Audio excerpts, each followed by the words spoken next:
What is going on, guys? My name is Bucky Roberts and welcome to your very first tutorial in Android app development.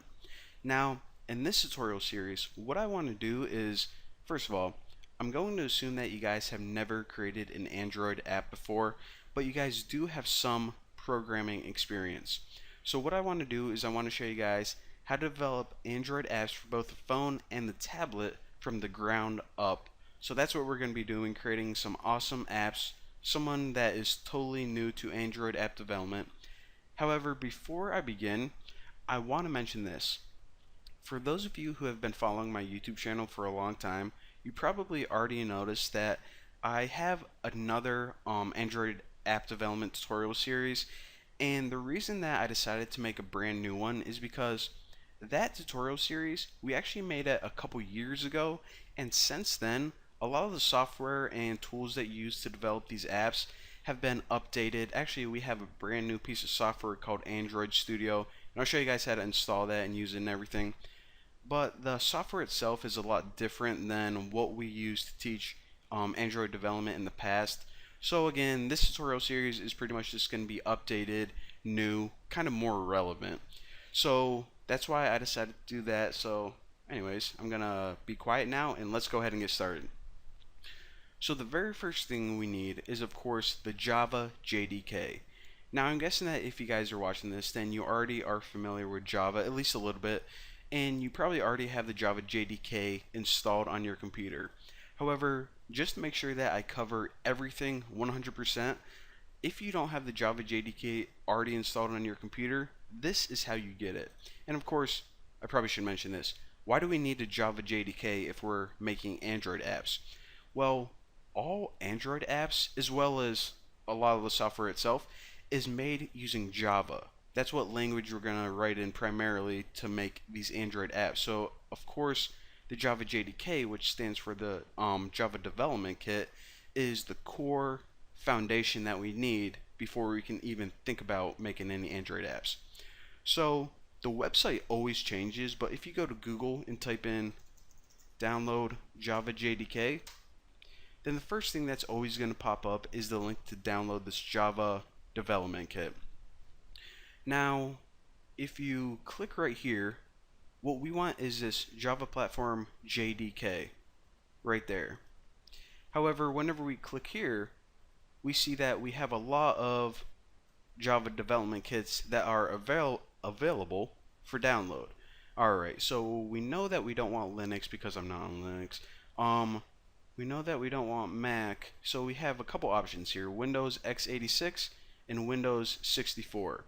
Now, the difference between these two is 64 is for the Windows 64-bit version, and the 86 is for the 32-bit version of Windows. So if you don't know what version of Windows you have, go to the Start menu, and where you see Computer right here, right-click it, and then you're going to see a thing called Properties. Whenever you select that, if you look at your system type, it says, okay, 64-bit operating system. So that means I have Windows 64-bit. So whenever I download this, I'm going to choose 64. If yours says 32, then click this one right here. But, of course, you need to accept the agreement first, and then download it. And what it's going to do is it's going to download an executable file, and it's going to take a while, so I'll pause my video. I won't make you watch the whole thing. And we are back. It took about a minute, but now I just download the entire executable. And of course, if you're on Chrome, which you probably should be, highly recommend it, then go to your downloads and you can just click that. However, if you accidentally close out of that, then of course your downloaded files, if you go to your, well, I'll just show you guys. Alright, you can either go to your computer from Windows Explorer and click downloads. That's probably the easiest way, so just do that. So anyways, whatever file you just downloaded, double click it, and then of course, I actually don't know if you could see that. I don't know if my screen recorder showed my system little pop-ups there, but it says, do you want to allow this to access your computer? Yes. Let me close out all this. Alright, so this is really self-explanatory. If you ever downloaded anything before, then it's going to be simple. Just click next, next, and it's going to do all the hard work for you. However, there's one thing once this is completely done that you guys need to follow along with. So again, if you think about skipping this entire tutorial, don't do that because you're going to miss an important step at the end. So wait for this entire thing to la la la whatever. Alright, and what you want to do is you want to make sure to leave everything in its default location, because as long as you do that and as long as you follow along, then whenever you download and install Android Studio, it's not gonna be confused looking at some weird location for anything. So make sure that you keep all the default settings whenever you're running this installer. Alright, so now we have the JDK installed on our computer. However, before we download Android Studio, what we need to do is we need to tell our computer exactly where it is. And that's because later on when we when we download Android Studio, it's going to look for that JDK. So what we need to do is we need to explicitly say, hey computer, this is where the JDK is. So go to your start menu and then click on computer, and then make sure you're starting at your hard drive. So in order to get the path to this, as long as you kept everything at default during installation, it's going to be in your program files. And then if you go down to Java, double click that, and what folder you want to click on is actually the JDK. This is the Java runtime environment, the JRE. Don't worry about that. Double click the JDK, and this is actually the path you want. So what you can do now is you can actually right click any of these files, but because it's going to give you the same path, what I'm about to show you guys, but just for consistency, right click this bin and click properties. So again, this is the location that you're looking for right here, the location that your Java development kit is at.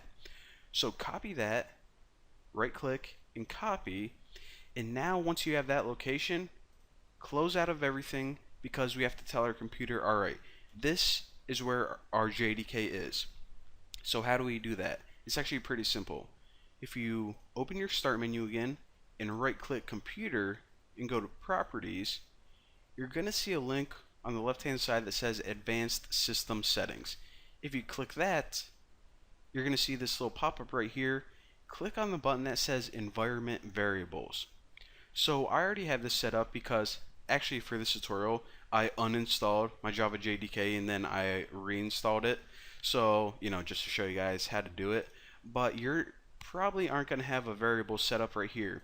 So in order to get that, click new under user variables, and you need to name the variable Java underscore home.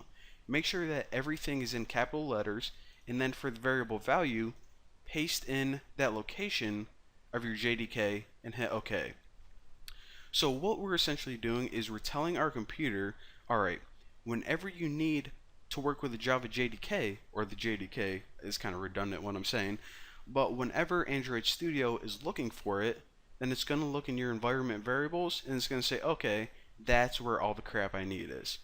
So, it's not literally going to say crap, but, now that we have everything compatible and our computer is able to find and work with the Java JDK, it's probably getting annoying that I keep saying that, but whatever. We are now set up and ready to move on to the next step. So thank you guys for watching, and I also want to mention this before I let you guys go.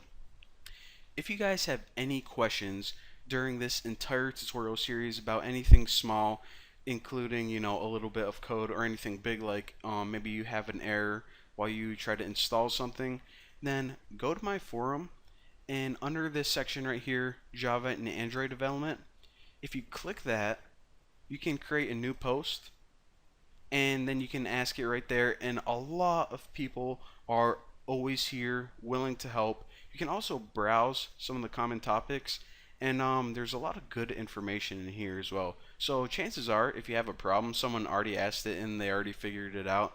But if you can't find your answer, then go ahead and create a new post. Again, I am always on this website, and a bunch of other people loving to help you out. So for now, thank you guys for watching. In the next video, we'll go ahead and download and install Android Studio.